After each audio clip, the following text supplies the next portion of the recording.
Hey, this is Anney. And Samantha. And welcome to Stuff Mom Never Told You, a production of iHeartRadio.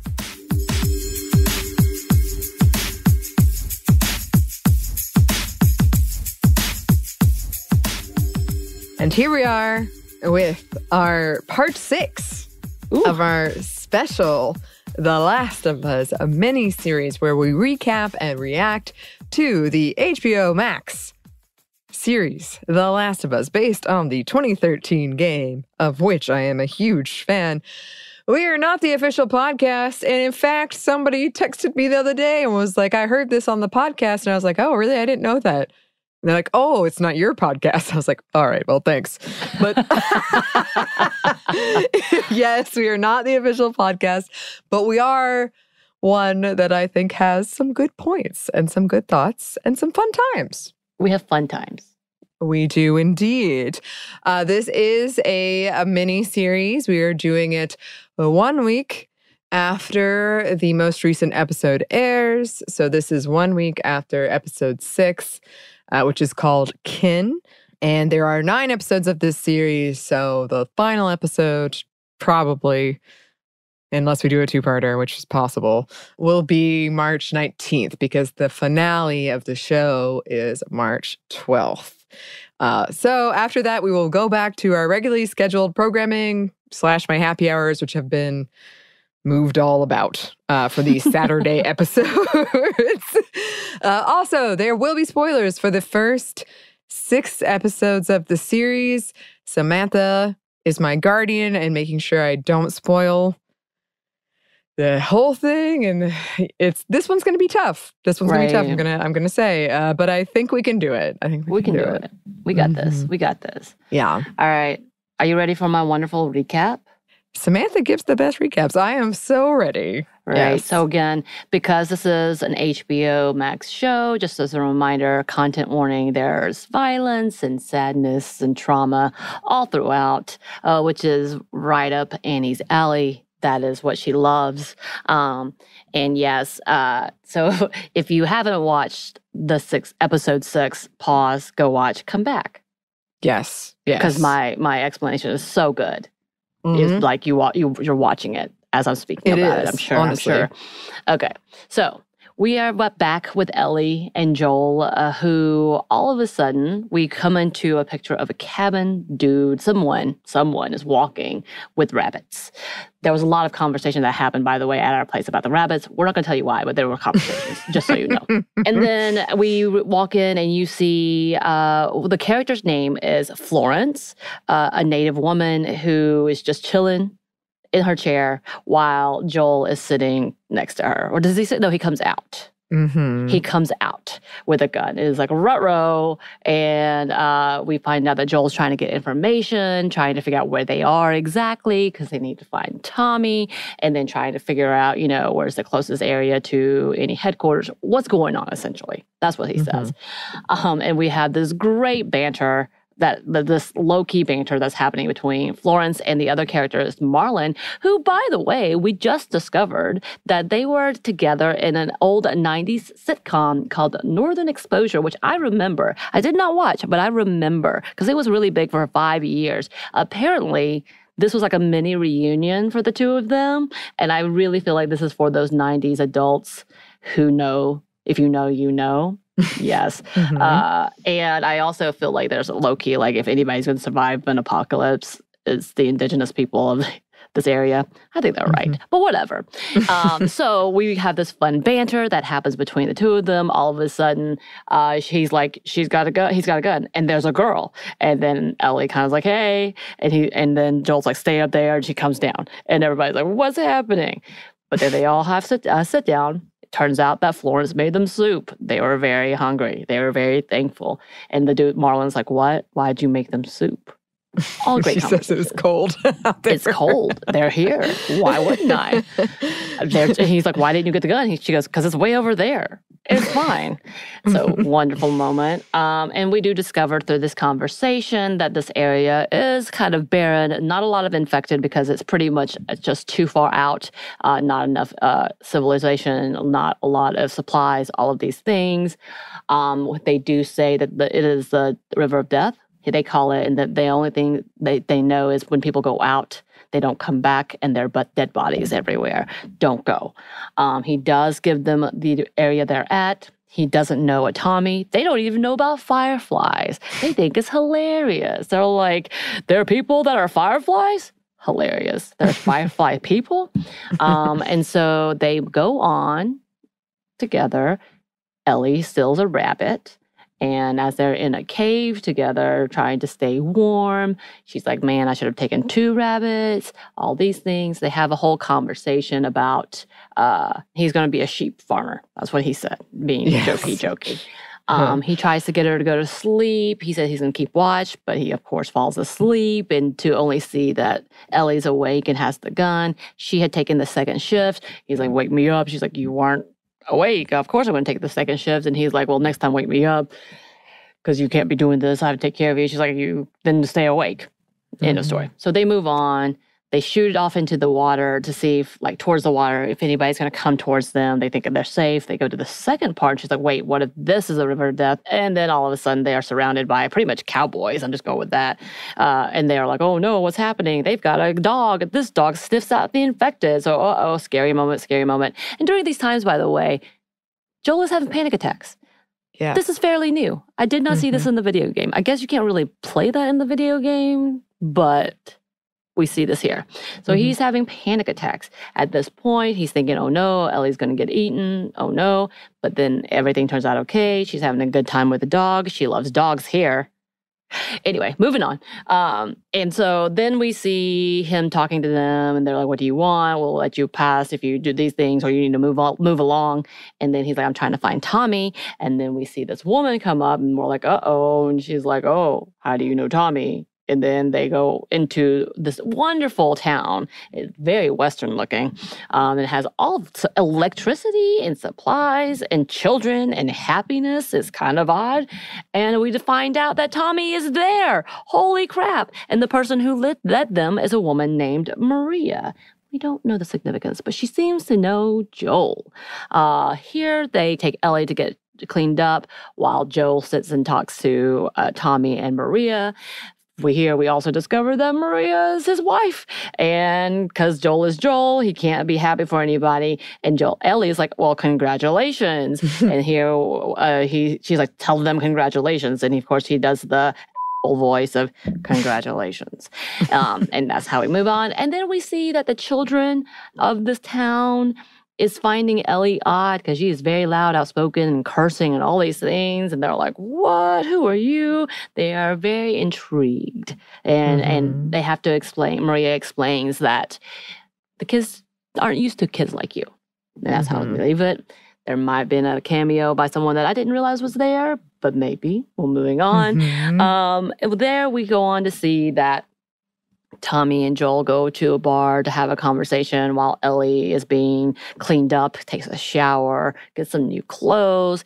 There's a hoodie that Anney is very fond of that she wore for the viewing that looks exactly like it. It doesn't zip up. Sorry. Yes. Well, in the game, it doesn't zip up. Okay. Good to know. I got very excited. We're sure it's worth hundreds of thousands of dollars. But then we find out during at the bar scene, like, he's like, we gotta go. Why are you here? Let's leave. I came to rescue you, being funny. And then it turns out Tommy is expecting a kid. Maria's pregnant, which is a deviation from the game, just an FYI. And so that's like, he doesn't say congratulations, nothing. And Tommy's like, I hope I make a good father. And he was like, I guess we'll find out. Not cool, bro. Not cool. We go back to Ellie, who is all clean and refreshed, and we see this layout of clothes for her. Again, that hoodie we just talked about, and a diva cup. Very important. I really like that detail, BT dubs.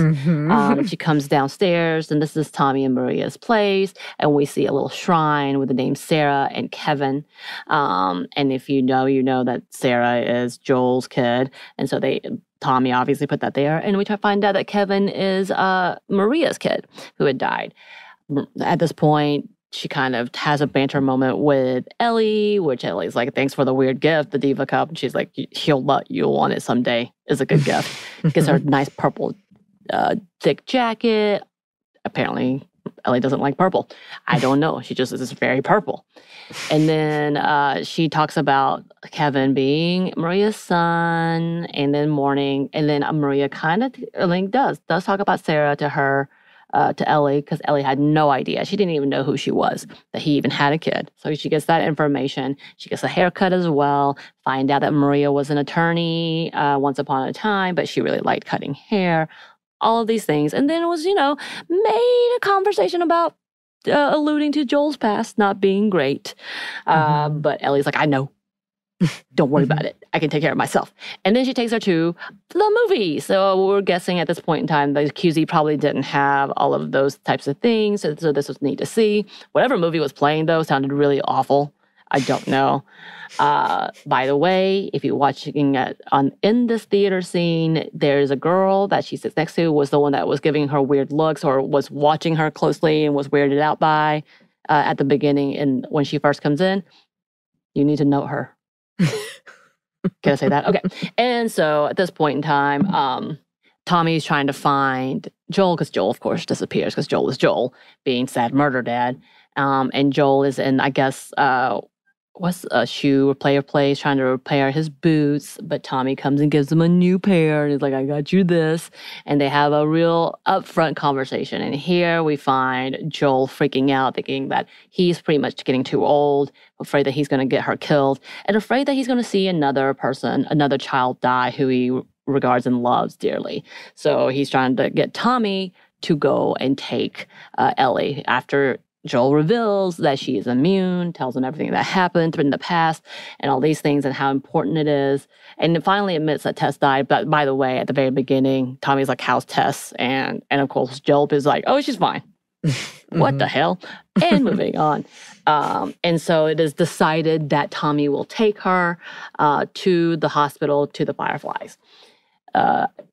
Unbeknownst to them, Ellie had been listening. So when he goes to the house where they are staying currently, Ellie says, why didn't you just ditch me?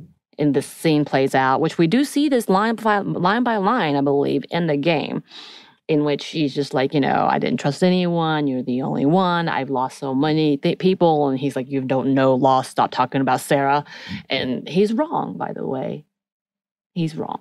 That just because you have lost a daughter doesn't negate anybody else's loss.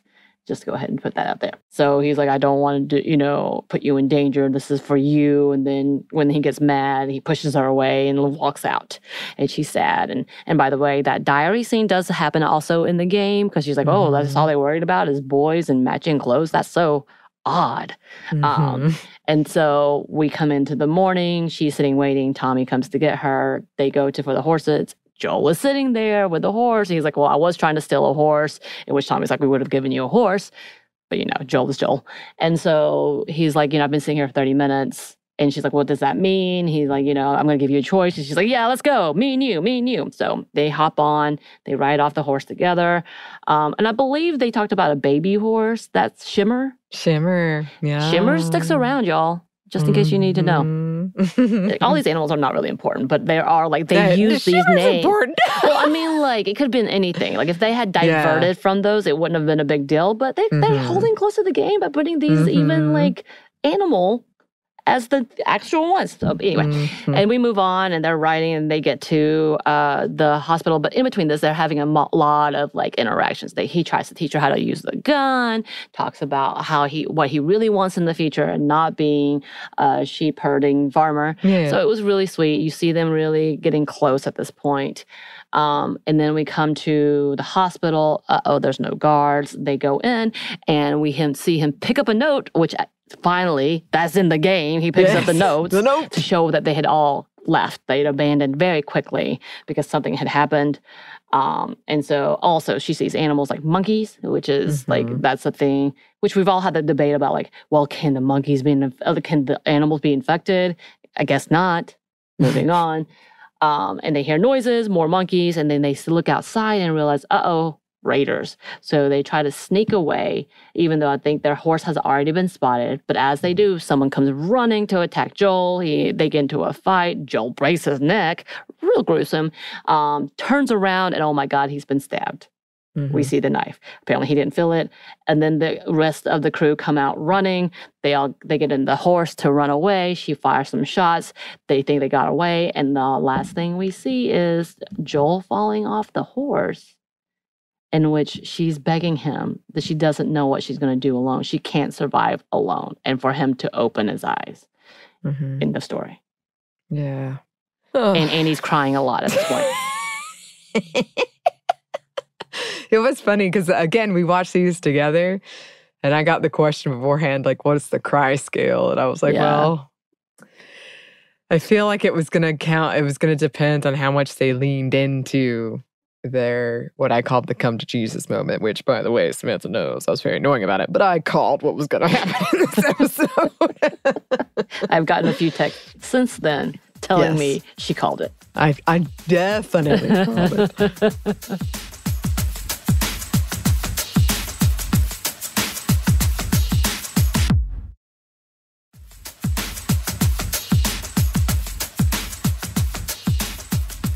Yeah, so excellent recap as always, Samantha. There is a lot to cover in this one. And just to reiterate, there's only 3 episodes left. So we're moving very quickly. We're moving very, very quickly. A lot of the things that I want to talk about overarching, I'm going to do in the final part, whatever episodes we do of the last episode. But just because I don't want to spoil it. But so keep that in mind. I did want to say the first game is split into seasons. Summer, it starts in summer. It's the longest season. Winter is the 3rd season, which is where we are now. It's the scariest season, in my opinion. But we'll see if people feel like that. But the seasons do get progressively shorter. So summer is the longest, and then fall, and then... So it's moving quickly. I did want to call out the grumpy couple, Florence and Marlon.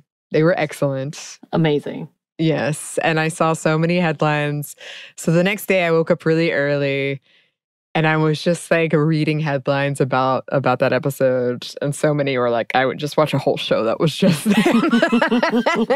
Like, agreed. Yes. Agreed. They were so good. This is definitely a turning point with Joel and Ellie's relationship in terms of like coming to terms with what they're going to be moving forward. And throughout is kind of this theme of like Ellie asking Joel to teach her things, and then eventually Joel finally teaching her those things, like teaching her how to hunt, teaching her how to shoot, all of that stuff.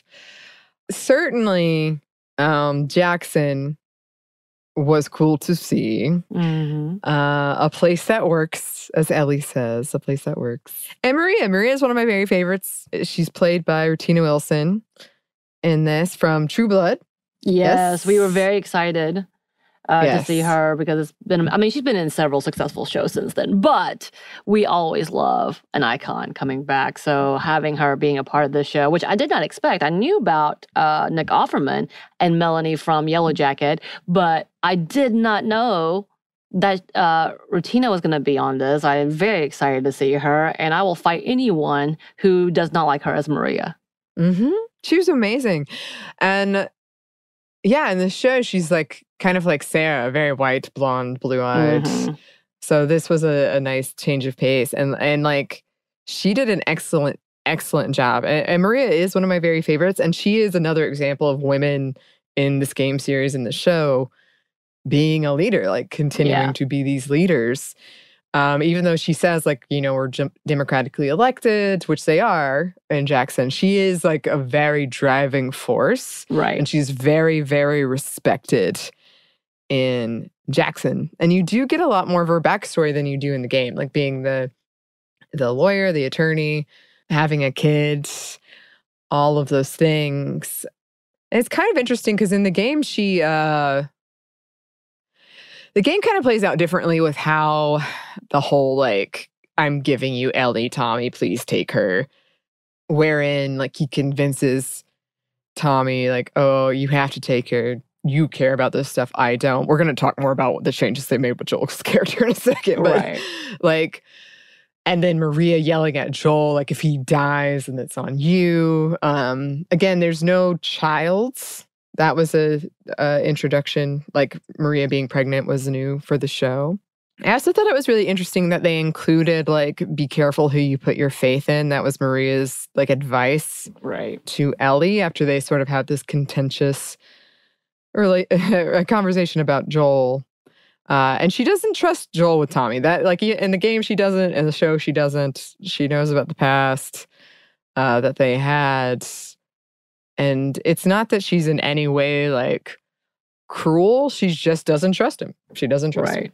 Well, if you've made up this town, which is flowing lovely and like nobody's out for themselves, and then you have someone who comes in who still kind of has that mentality of being out, you don't know, because it only takes one bad faith move.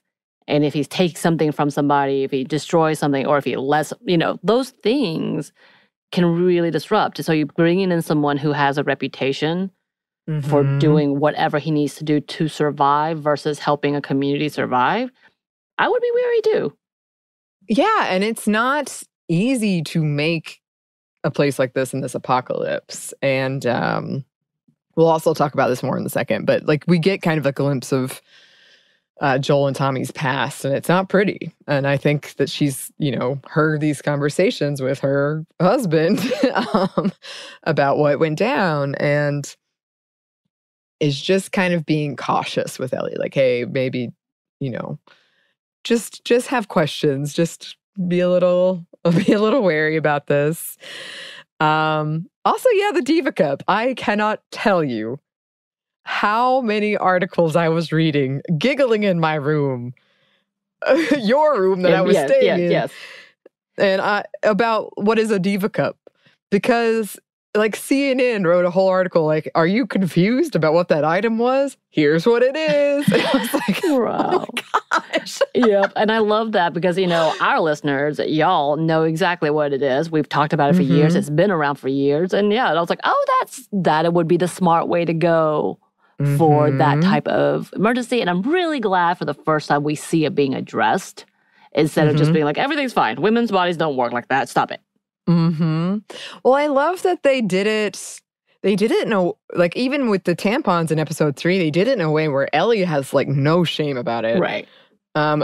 She's in front of this kind of like manly man dude, Joel, and she's like, I found this treasure of tampons. Like, she doesn't care. And Craig Mazin, who's like the showrunner, creator for television, he said, when the pandemic first started, he like called his wife and was like, what do I get? Tampons, pass, Diva Cup, like, what do I do? Because he's got daughters as well. And he thought like that should be more represented and more normalized in something like this, where it is something she would need. Like, it's... Right. Hey, we heart normalizing periods. Come on. I love how she like picks it up and is like gross, but she's not like really grossed out by it. She's kind of like, oh. I mean, I think we all did that in the first reaction to a Diva Cup. Was like, what is this? Oh, I don't like. Oh, wait. It's kind of like, ew. Oh, that meme. That, ew. Oh, okay. That's the reaction you have with the Diva Cup at first, because you don't realize how really well functioning it is. Right. Well, it's true. It's just such a like fun kind of interaction of, because it's not like it's the most fun process at all. Not at all. But it is nice to see a character be like, oh, gross, but nice. That's good. I have this. Yeah.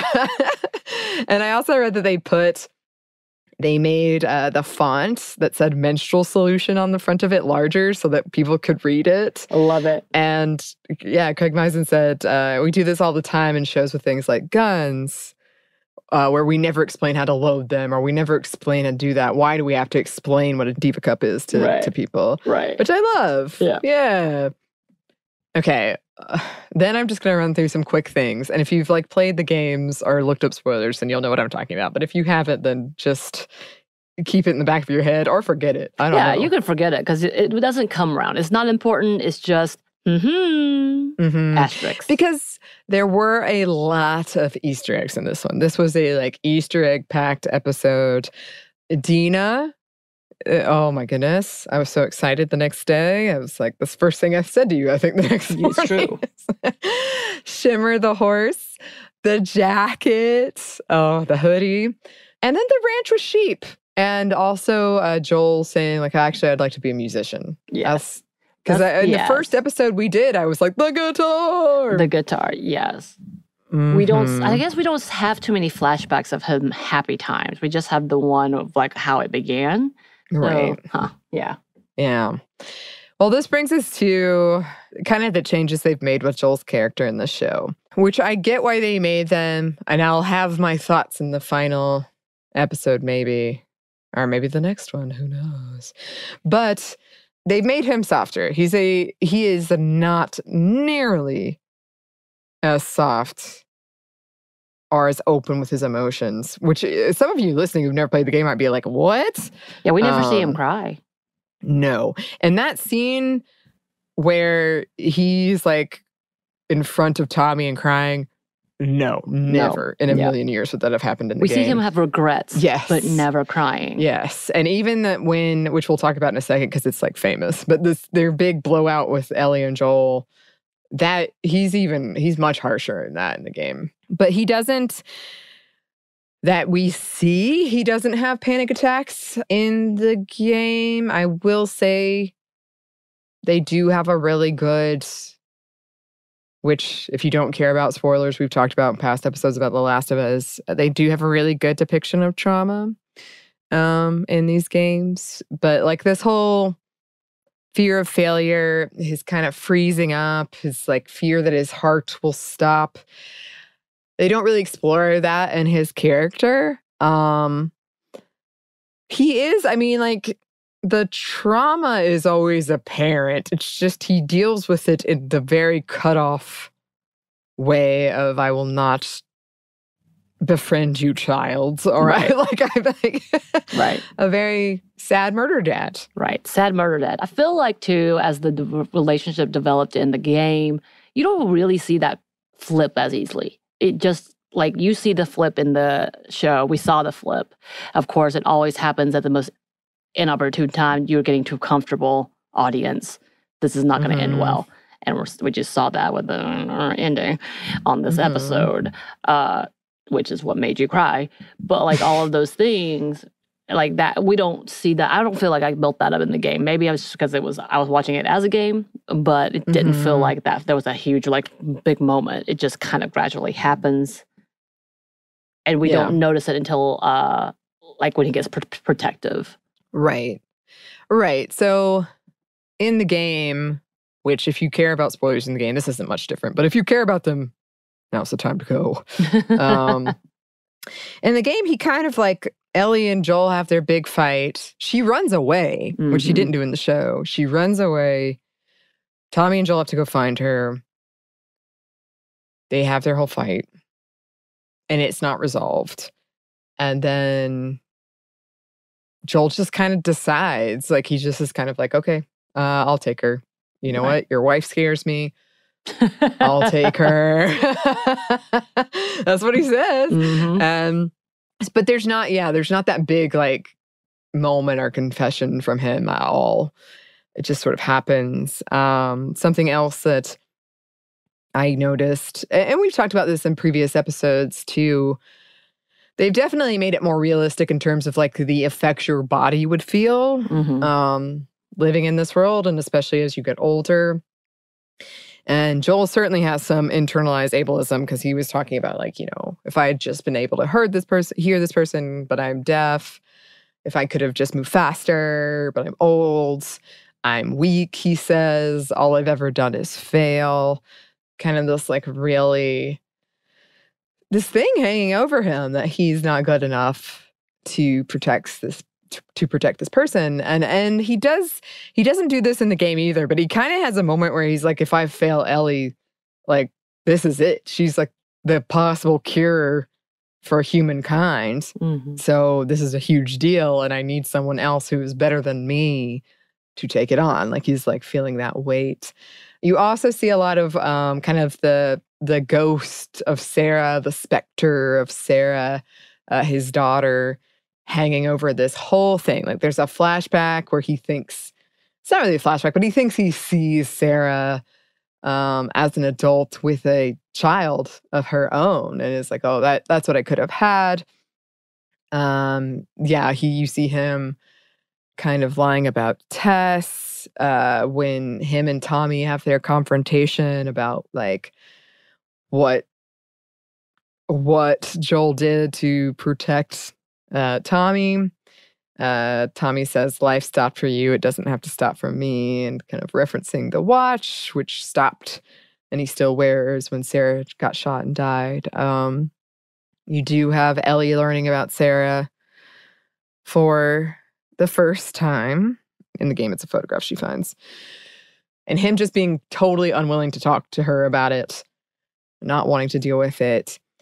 I did think it was interesting in the kind of, behind the scenes interview at the end where they were talking about the differences between how Maria handled the loss of her child, Kevin, and how Joel handled the loss of Sarah, and also the similarities of Ellie and Joel and how they handle loss, because Ellie is kind of like, hey, I'm sorry for your loss, but I've lost people too. So that's interesting. Mm-hmm. But yeah, we did get to this big Tommy reunion. And one of the things about that is Joel's been so concerned about, Tommy, and he's like, I got to go save him. And it turns out Tommy's doing well. He's doing like quite well. You do get some hints at their very, very dark pasts. And there are a couple of more Easter eggs, like the stealth kill, as you were talking about, when he breaks that guy's neck. When Joel breaks that guy's neck, that's how you stealth kill in the game. And then also the map trick that they do at the beginning. Ooh. Oh, that's right. I forgot about that scene. I do remember them being like, at the very beginning, like, she told me, if yours is different, you're dead. Yeah, it does happen in the game. It does indeed.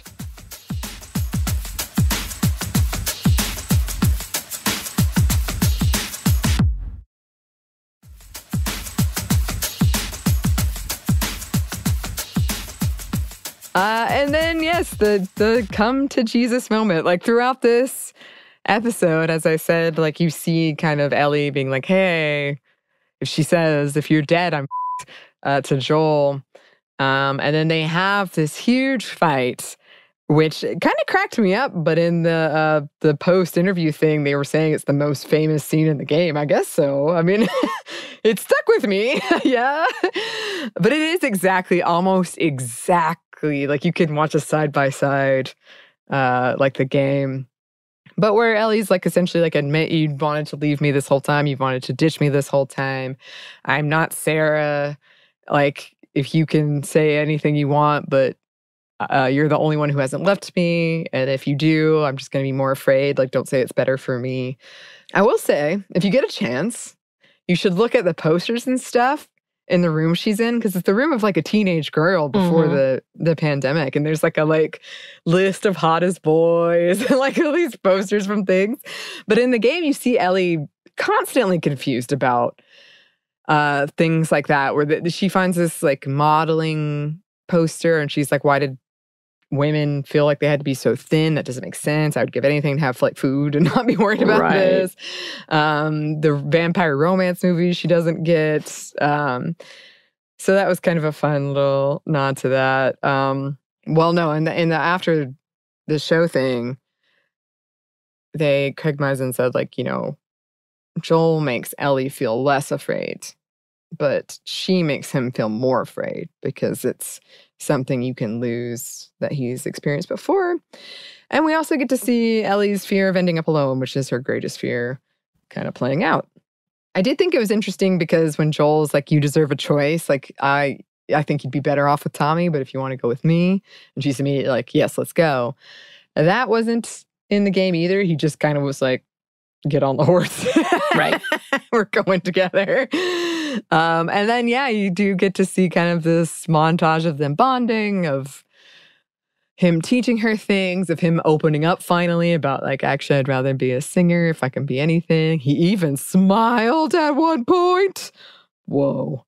And we're going to talk about this more in the next episode, but the inspiration of the entire game is kind of, we're almost at that. And it kind of happens in this mysterious, I won't say more, but we'll talk about that in the next one. And then we do get to see them starting to think of like the future. What could it be like post-infection, where Joel says, I want this ranch with sheep. And then actually, no, I want to be a musician. And Ellie says, I want to be an astronaut. And she brings up Sally Ride, which was great.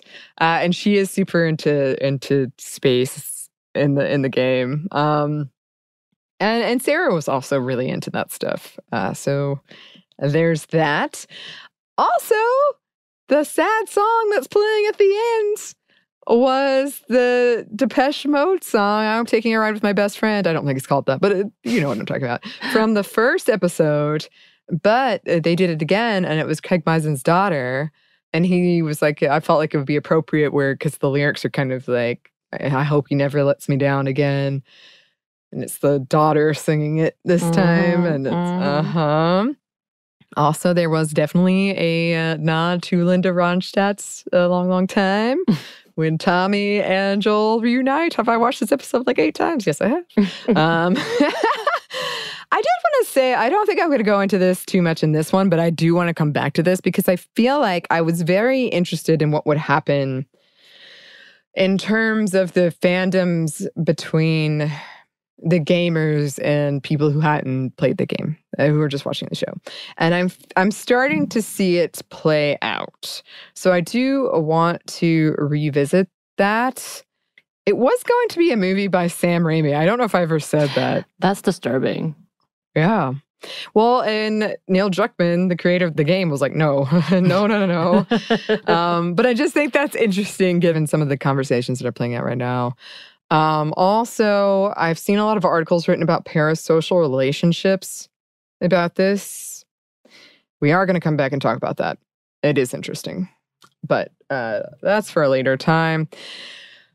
In the meantime, up next, if you don't want any spoilers, I'm not going to spoil it, but if you don't want to even watch the trailer, if you're that kind of person, then hop on out. We're going to see Riley. If you remember from the first episode, Riley was mentioned again in the second episode. Gonna see kind of Ellie's past. We're gonna get more puns. I believe that to be true. And we are arriving at what I think is the scariest point in the game. I don't think it'll be the next episode, but we're getting there. So that's exciting. It is. And of course, we're just gonna hold our breath and hope that everything turns out okay. Yeah. Well, it is an apocalypse game, so it's kind of, I'm sure more deaths. There's definitely more deaths. Yes, there is. What do you think on the crying scale would be for the next episode? From 1 to 10. Oh, boy. Oof. I think it depends. I think I feel like I need to have 2 scales because I feel like if you're a crier like me who loves the game, I put it at a 5 to 6. If you're not, I'd give it a 4. Same. But it also depends on what they do. Because honestly, like what they did with Bill and Frank wasn't in the game like that. Yeah. And it made me stop. So there's some flips happening. There's some flips happening. There are some flips. I know we're coming to an end, but before we do, Anney, would you like to share your favorite pun from Will Livingston's pun book? This isn't my favorite one. I'll bring the pun book in next time. But one of my favorite ones is what did the green grape say to the purple grape? Breathe, you idiot. Perfect. That was off the top of my head. It was very impressive. Oh my. Well, thank you as always to everyone going along this journey, whether you've played the game, seen the show, none of the above. I'm having a great time. So we are having a great time. I'm very, very excited for the next episode. I'm getting more and more just so excited every time. So this has been so fun. If you have any thoughts, any favorite puns, you can send them to us. Our email is stephanieandmomstuff@iheartmedia.com. You can find us on Twitter @momstuffpodcast or on Instagram and TikTok, where you can see me cry about The Last of Us. At Stuff Mom Never Told You. We're also on YouTube now, if that's your thing. Thanks as always to our super producer, Christina. Thank you. And thanks to you for listening. Stuff Mom Never Told You is a production of iHeartRadio. For more podcasts from iHeartRadio, you can check out the iHeartRadio app, Apple Podcasts, or wherever you listen to your favorite shows.